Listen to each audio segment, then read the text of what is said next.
Kembali di Selamat Siang Indonesia, polisi tetapkan Muhammad Rizik Syihab bersama 5 orang lainnya sebagai tersangka dalam kasus kerumunan pada pesta pernikahan putrinya. Setelah jadi tersangka, keenamnya dilarang bepergian ke luar negeri selama 20 hari. Dengan pemanggilan atau dengan penangkapan, itu upaya paksa. Penyidik Direktorat Reserse Kriminal Umum Polda Metro Jaya menetapkan 6 orang tersangka dalam kasus kerumunan saat pernikahan putri Muhammad Rizik Syihab di Petamburan, Jakarta Pusat. Penetapan dilakukan setelah polisi lakukan gelar perkara pada 8 Desember lalu. Bila ke-6 tersangka tidak memenuhi panggilan pemeriksaan, maka polisi akan menjemput paksa para tersangka.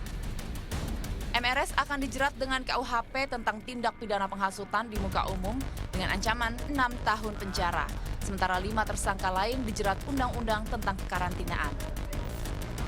Demi kepentingan penyidikan, penyidik Polda Metro Jaya telah mencekal MRS dan 5 tersangka lain selama 20 hari ke depan untuk bepergian ke luar negeri.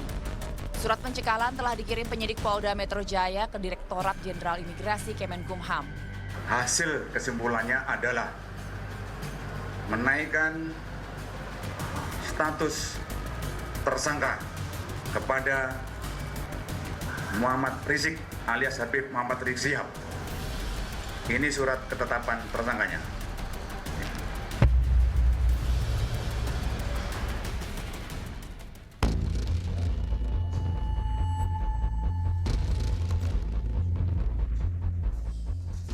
Direktorat Jenderal Imigrasi telah menerima pengajuan surat pencekalan terhadap Rizik Syihab dan 5 tersangka kasus kerumunan di Petamburan oleh Polda Metro Jaya.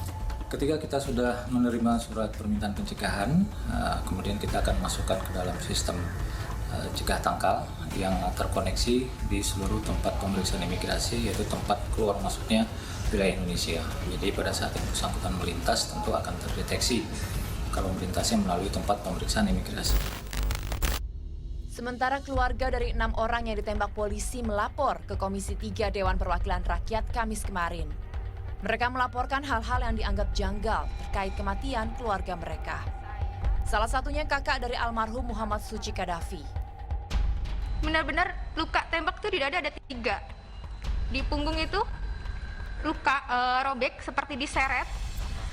Di jidat ini ada biru seperti dihantam senjata api yang belakangnya saya kan nggak tahu ya jenis senjata itu seperti apa. Di belakangnya ini biru, tapi alhamdulillahnya muka adik saya itu bersih karena mungkin tidak dipukul di muka, hanya dihantam di badannya 3, di belakangnya itu robek, sampai dikafankan pun darahnya masih mengucur. Selain Anandra, ada 3 keluarga korban lainnya yang temui Komisi 3 DPR. Wakil Ketua Komisi 3 DPR Desmond J. Mahendra yang memimpin rapat dengar pendapat umum dengan keluarga korban menerima semua aspirasi dari keluarga korban yang mengharapkan penegakan hukum dan keadilan dalam kasus ini. Tim Liputan melaporkan untuk NET.